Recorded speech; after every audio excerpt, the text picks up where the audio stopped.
Hello, my friends. It is yet again Tuesday. It's funny how that happens once every 7 days, right? Donna House, how are you?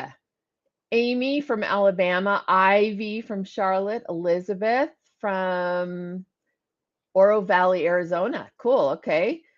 Joanne, good to connect with you as well. Amanda from New Jersey, Robin, Modesto, Rhonda Lynn from Brea, that's my old stomping ground. I grew up in Placentia and Yorba Linda, California, my whole life.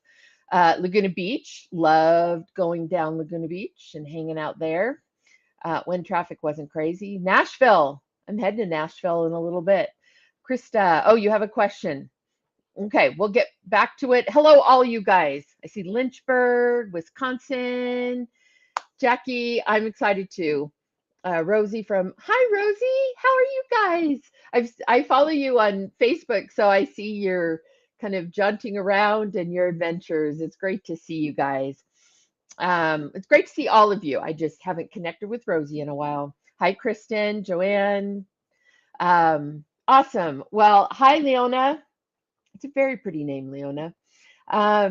Glad you guys are here. And tonight is going to be all about your questions. So, yeah, we'll just jump into some of the questions. I think Diego has a few that are from before, and then any other new questions. We'll try to get to as many as we can before my earpods run out tonight.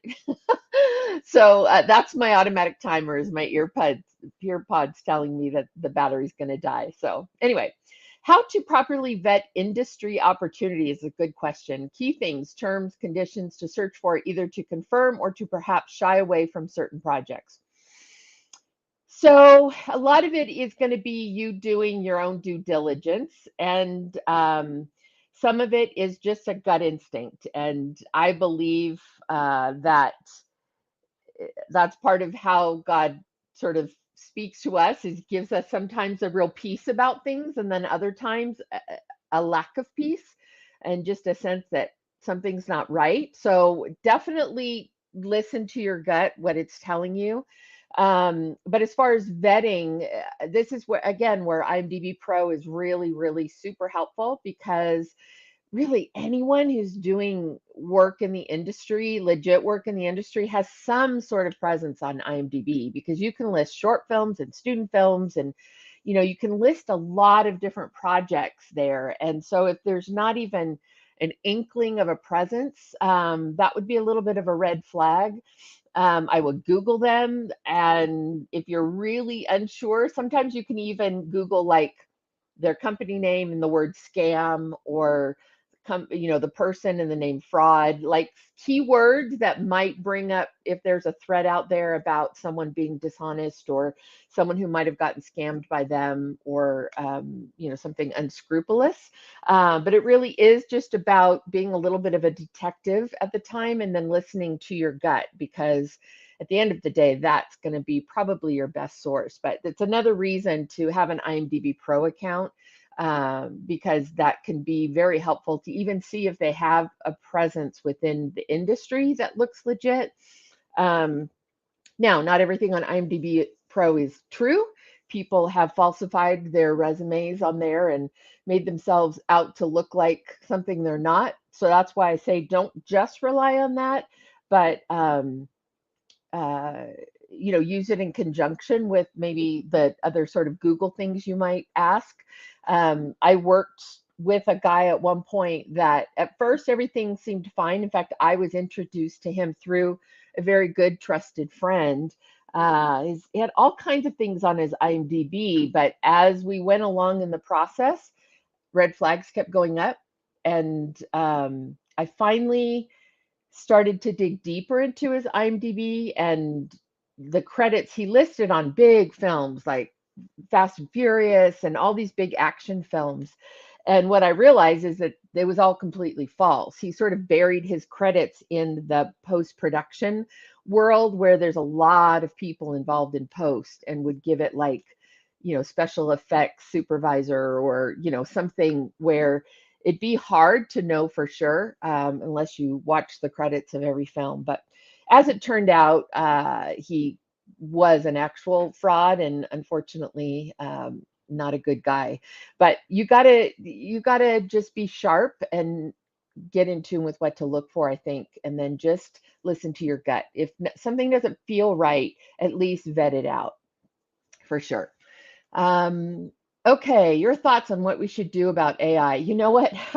It's so funny. I started to read an article today, but unfortunately, I just didn't have time to do it because, it's such a big deal now, and that's a large part of why the strike is happening. And then the SAG contract is up as of June 30th. So, if they can't resolve some things, then, I don't know where that's going to go. But AI is a big part of that. I don't like it.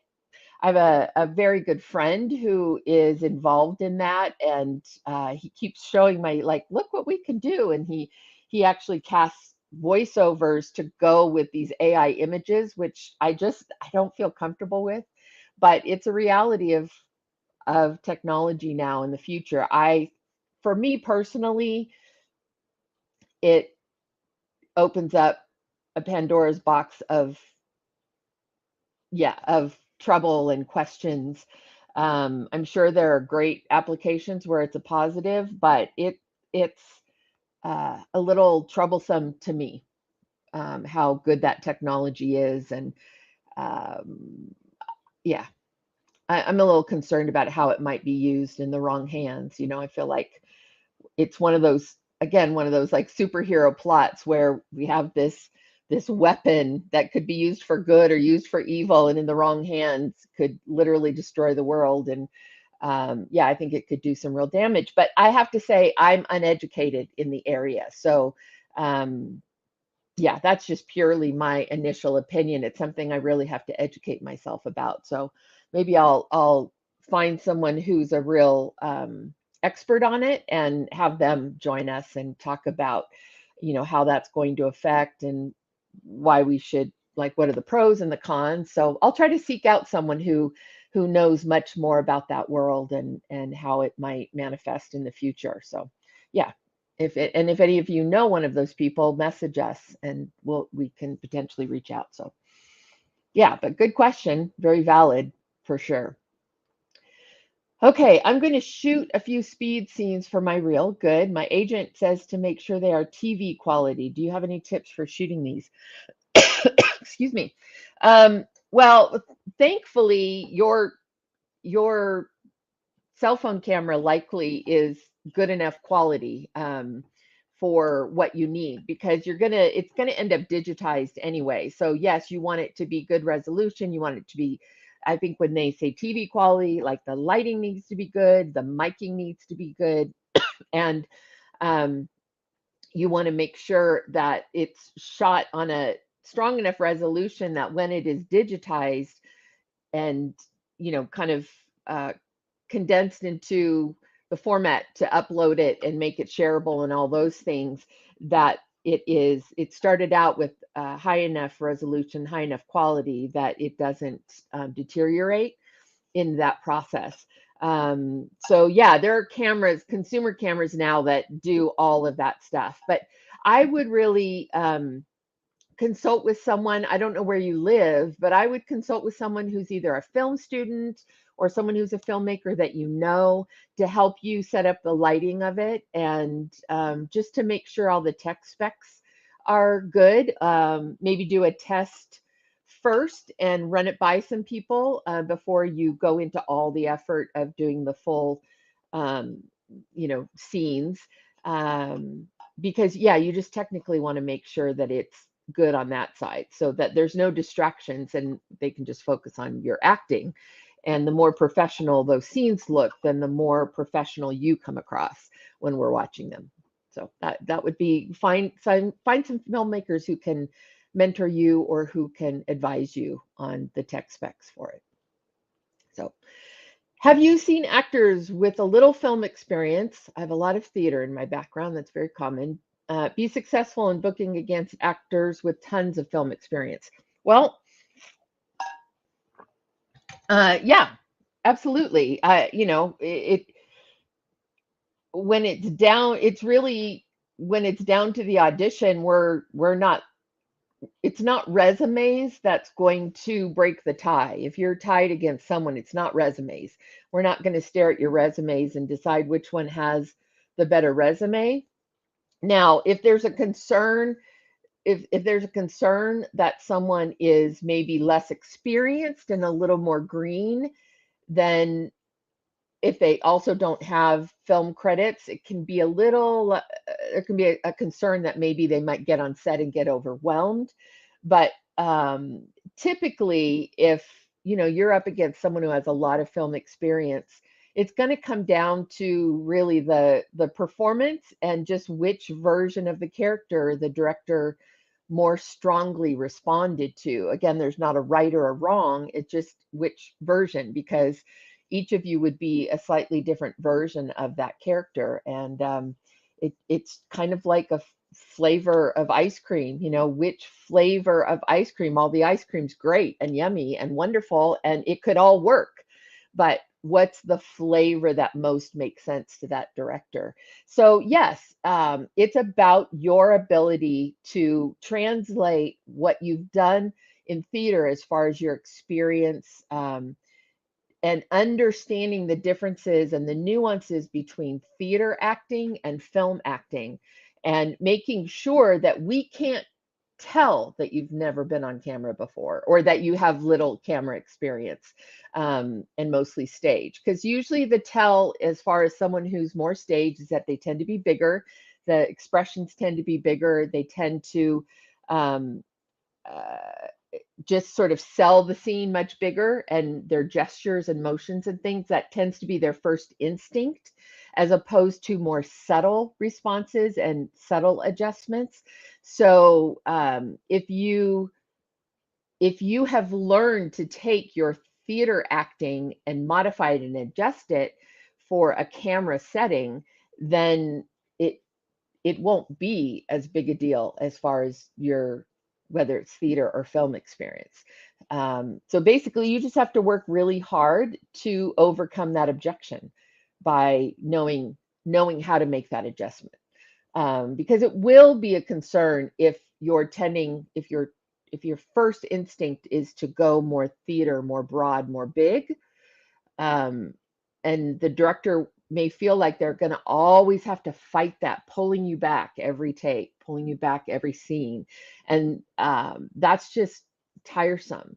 So sometimes they'll feel like, okay, I know he or she can do it. Like we worked and we did the scene a couple of times and they got there, but they're thinking, am I going to have to go through that the whole every day for the whole shoot? Am I constantly going to be fighting their first instinct, which is to go big, as opposed to settle?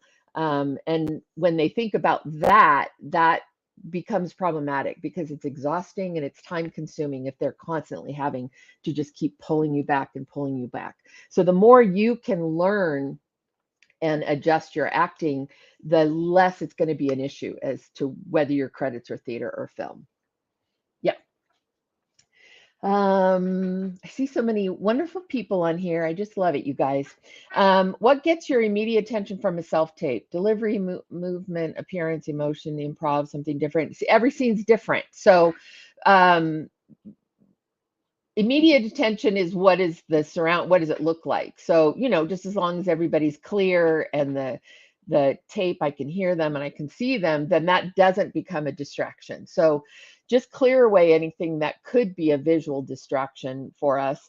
But it's different.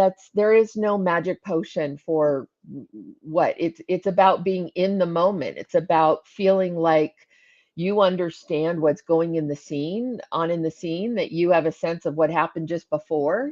So if it's something where, like, what is your mood those few seconds before you even say a word, or whoever starts the scene, those few seconds before anyone says a word, I should already have a sense of what the tone is, what the feel is. So I want to see that right off the bat. I want to see engagement. I want to see someone who is physiologically already in that place, that they're not waiting to engage, but they are engaged already, the minute that the camera's on them. And um, yeah, that you're just appropriately engaged in the scene is what I want to see, honestly and truthfully. So yeah. Hi, Krista. Um, my question is there ever a good way for actors to reach out to follow up on auditions themselves, or should that exclusively be left to agents managers? Well, it depends on if they've given you a way to do that. You know, if they've given you an email address, you can always just send a, you know, a polite follow up, but you need to send it not expecting anything in return, because if you're going to send it and then be frustrated that someone didn't answer you, or hurt by that or concerned by that, then that's just going to be frustrating for you. So you need to understand the volume of actors that we're dealing with. And so I'm not saying don't do it. You know, sometimes it can stand out, or if it's something that's especially meaningful to you, or you connect with the material in a strong way, you know, you can send that in a note. My feeling is it doesn't hurt. um, it may not get you the job, but I don't think it's gonna hurt you at all. Again, just send it not expecting anything in return, not expecting a response, and not being bothered by that at all. If they've given you an email. So like in my case, most of the time I'm giving we're when we send out audition notices and things, we give my associate's email address, which goes to them before it goes to me, but they will forward anything that's pertaining to me, they'll forward to me. So, you know, you would be able to send an email to them, and then they would in turn forward it to me. Um, so that's really the only thing. I would not call. Calls are really just hard to deal with, and it interrupts. Emails we can choose to answer or not, and we can look at them on our own time. Phone calls are too hard to be interrupted that way, and it's too awkward.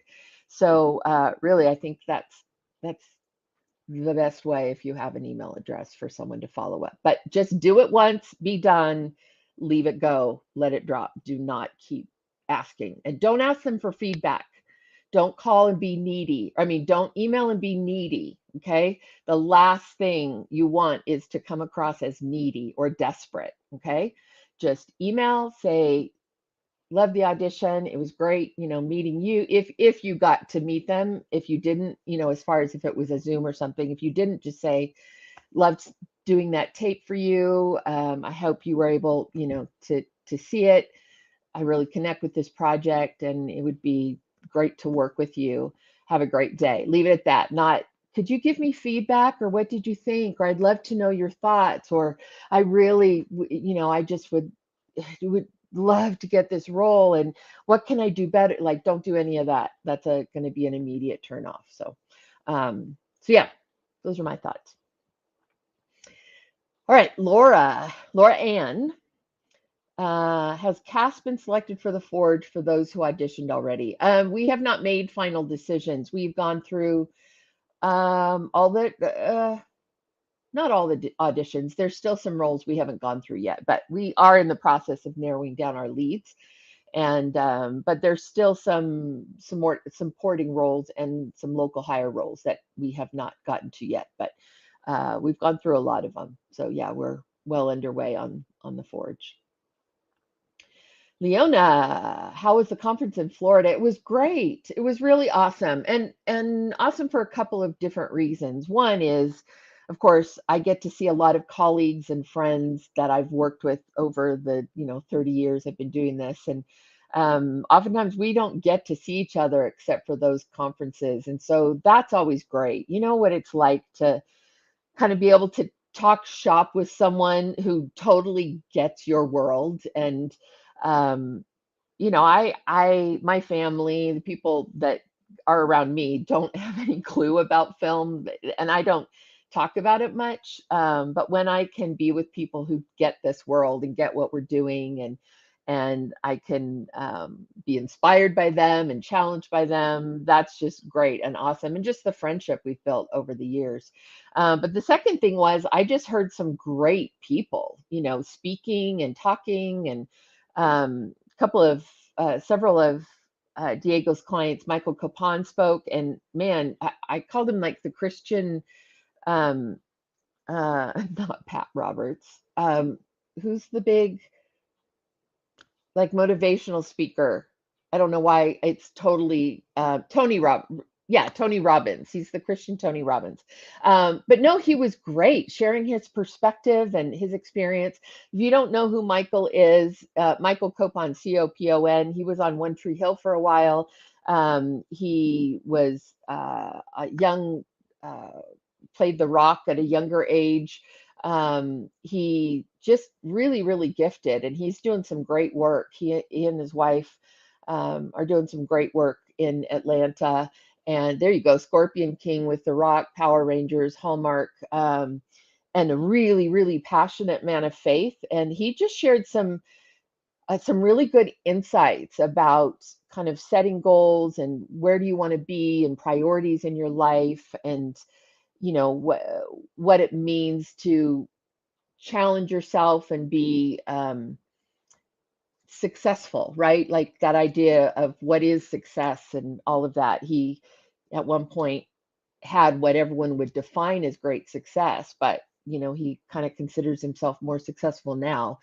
Um, and so yeah, it was great. And then Robert Amaya talked, and he just shared a lot. He has such a heart and such experience, and I love that he just talks real. So all that was great, to be challenged by people and to hear them and inspired by them. And we all need those times when we can sort of get our tanks filled again and get fired up and get inspired. So it was great for all of that.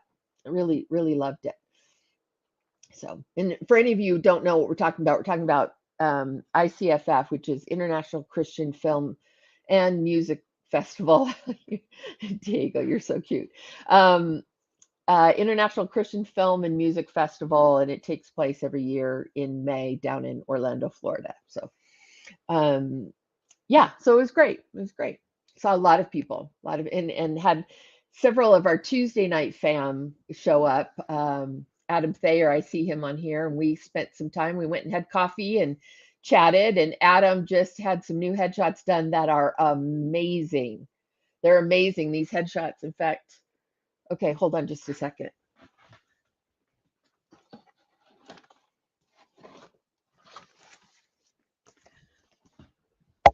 I happen to have them here. Adam, you're going to love this. Okay, now how great, I'm going to show you one. How great is this headshot? Can you see that? It's such a great shot. There's so much going on there, and his eyes are alive. And yeah, I just loved it. And then this is his professorial one. Yeah, so I love these. I loved seeing them. These are by far the best shots I've seen from Adam. So that was great. It was great. Super fun. So good job, Adam. Good shots. Um, yeah, so it was great. Okay. Oh, there you go. It was great, wasn't it? All right, Kristen, when an audition asks for two takes, do you prefer a slight adjustment for the second or a totally different take on the scene, showing the actor's capability? Um,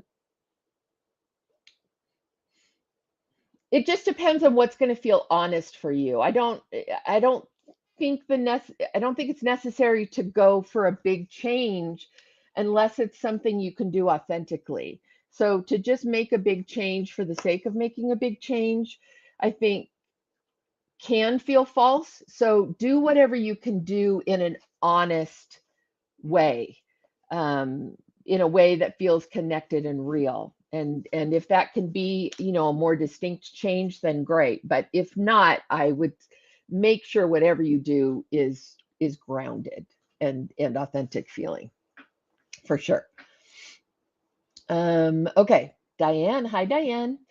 I know you said no props with auditions other than using a phone, but what if you're supposed to be eating? Do you fake it or ignore? Um, that's one where now that you're self-taping at home or, in a studio, wherever you have control over food, if it's something simple and it's not super loud and obnoxious, then that's fine.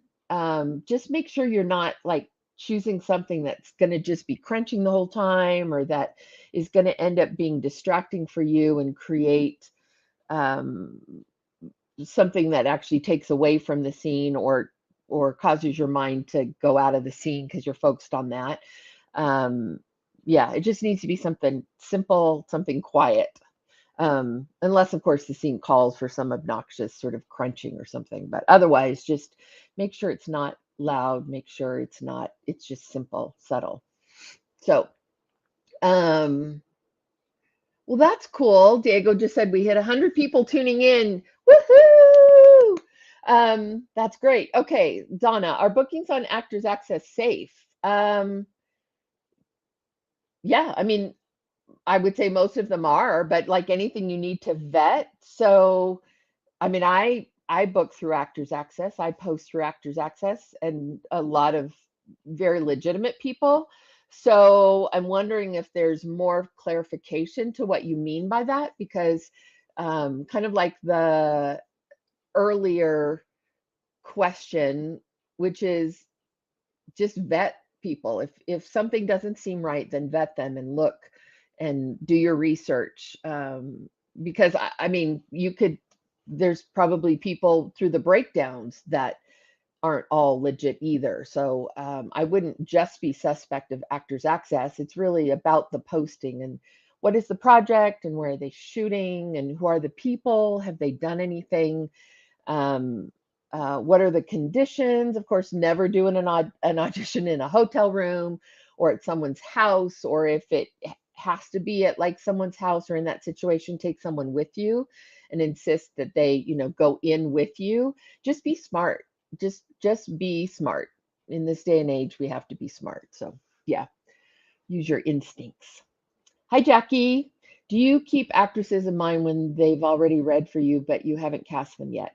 Um, I mean, yes, there are many who I take note of and um, keep in mind in the future. I'm going to be completely transparent and honest and say that I can't say that every single actress stands out and I keep them in mind, because it's literally like tens of thousands of actors over the years. But yeah, there are times when someone stands out and I think, oh, they might be right for this. We also have within the system that we use a way to make notes, and oftentimes I can make a note that says, not right for this, but could be right for, this kind of role, or keep in mind for, this kind of a project. And so then when I see the submission again, I check my notes, then it'll come to my mind again.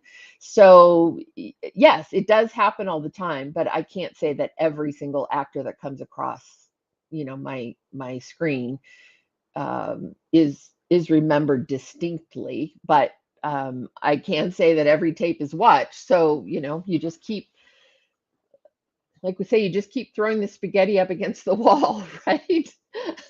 Until it sticks. Um, so yeah, yeah. Madison, how long should a tape run? Are you talking about a demo reel? That's, I'm guessing. I understand grabbing attention quickly, but what if there's a good amount of sides? Oh, when I go over 3-ish minutes, I'm like, this is not getting watched. It's in that case, you're talking about, you just do the sides they give you. You don't get to decide when you're going to stop or start it. You do exactly what they gave you to do, and there's a reason. I get this question all the time. Why so many pages? And yes, there's a good amount of people that I can see in the first, little bit or the first scene that they aren't going to be the right fit. It doesn't mean they're not good. It just means I could tell they're not the right fit for that role. But for those people who I can see I can see potential and I can see sparks. I want to see as much as I can, because, and I said this when I spoke actually in Florida. So you want you don't want to give me a reason to say no, an easy reason to say no. So I ask for that kind of material because I have a role. say there's 2,000 that submitted. I have to narrow it down. I narrow it down to from 2,000 to maybe 150, maybe 200, tape requests. And then I have to narrow that down, honestly, from all the tapes we get in to about 15 at the most that I send to directors and producers.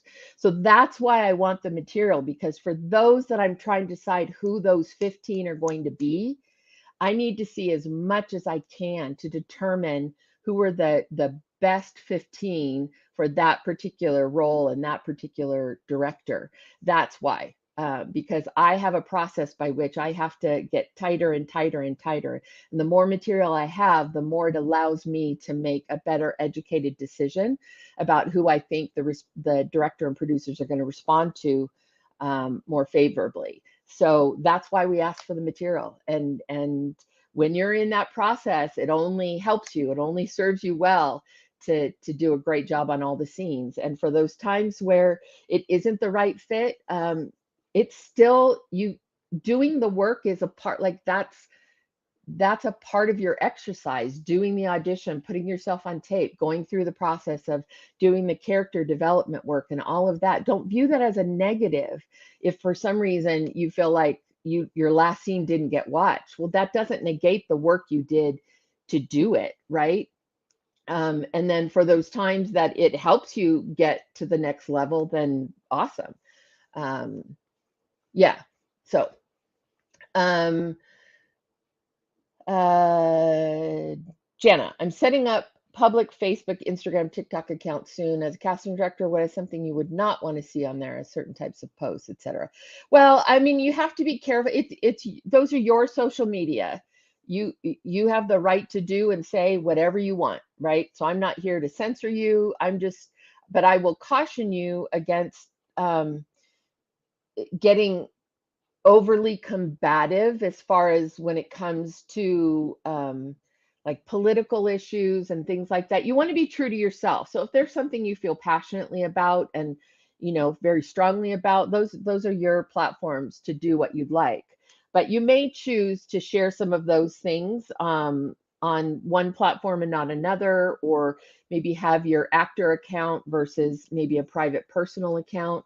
Um, it depends on the kinds of films you're going after. Certainly, if you want to work in the faith space, you need to stay away from revealing pictures that are overly sexualized or edgy. Not edgy, but sexual content and overly revealing is very problematic in the faith space.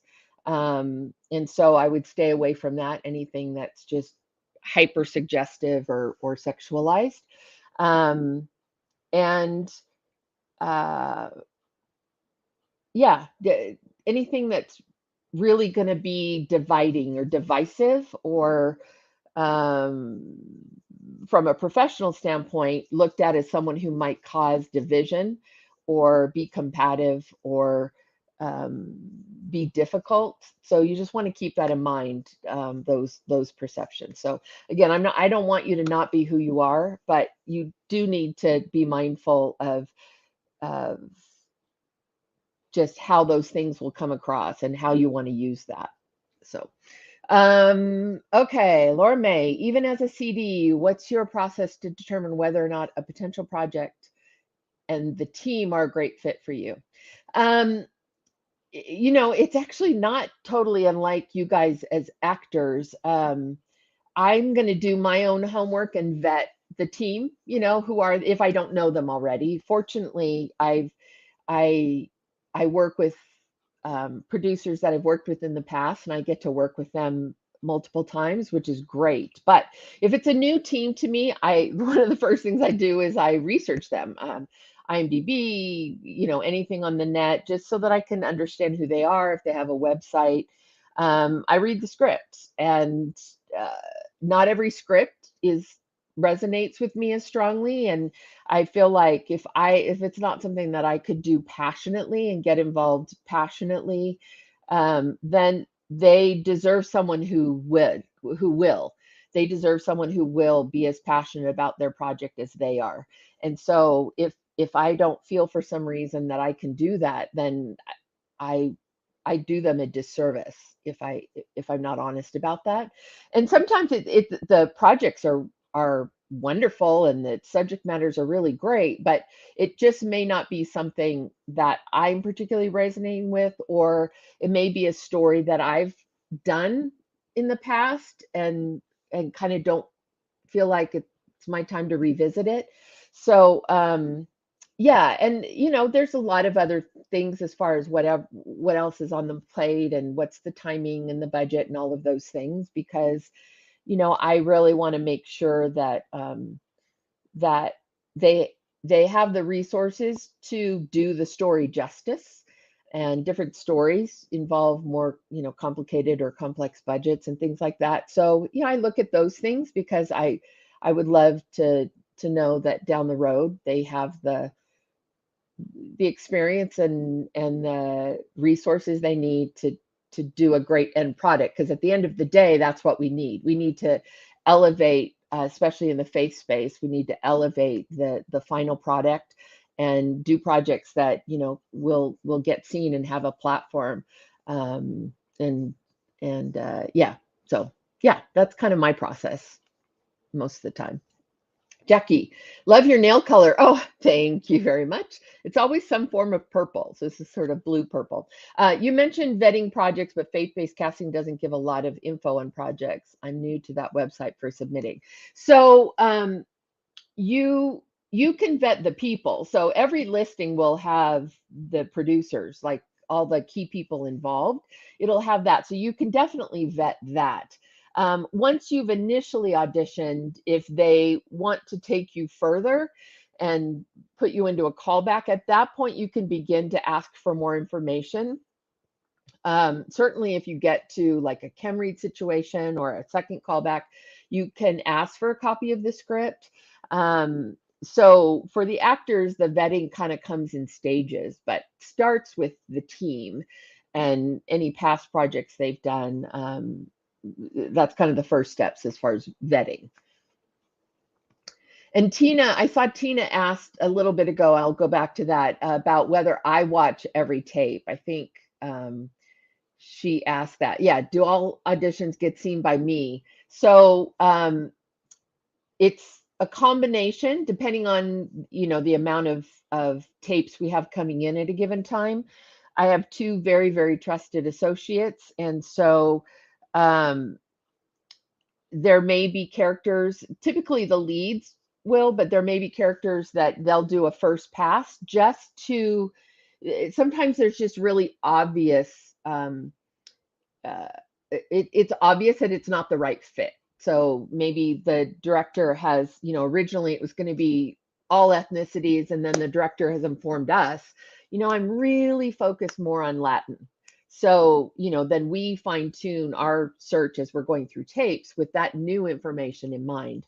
Or, we just have a little more insight as to who the character is. And so they'll go through and typically vet some of those just very basic, um, you know, choices. And then I will go back through and do that next layer of thinning out and going through. So they are all watched by someone who I trust and who basically looks at them the way I do. And then the majority of them are watched by me at that next step. So, yeah. So that's the honest truth. I'll always be honest with you. Okay. Any suggestions on a good book or resource for monologue scripts for an 11-year-old female? Gosh, I I I don't know. I know there are a lot of books out there that have monologues and things. Tina may be able to. Tina Gallo is a wonderful, talented teacher, and in fact, we're going to do a workshop in Nashville, live and in person in Nashville, the end of July. So you guys might check out that. I'll put a post about it, and Tina has posted as well. But so she might have a couple of good book ideas. And you might, I would go back to sort of some of the classics and playwrights, just because the writing is always so good. um and uh Yeah, so I can't give you a specific right off the top of my head, but I would check with uh, those who teach, especially those who teach young performers. And there's the info on the workshop. And you can also get information on Tina's teaching, and she does virtual classes as well as in person. So you can always reference her. She's based in Nashville. But yeah, so I would maybe ask those who teach because they probably have a good sense of that, or ask, you could go on Christian Casting Community and ask it in the Facebook feed and see, if you want to make sure that the content is, see, I say appropriate for an 11-year-old, but that's subjective, I guess. But if you're concerned about content or language, or, overly mature themes, if that's something you want to avoid, then yeah, asking someone like Tina, or someone who's a person of faith who's also teaching and familiar with, the classic playwrights and works, then I think they could be a really good resource for you. And then you could ask on Christian Casting and see if other people have experience with something that's been good for them. So, all right. So I think I'm getting we only have a couple minute warning. So a couple of really fun things. And Adam, I was seeing that a couple of people were asking who took your headshots. So I don't know if you want to put that really quickly in the comments.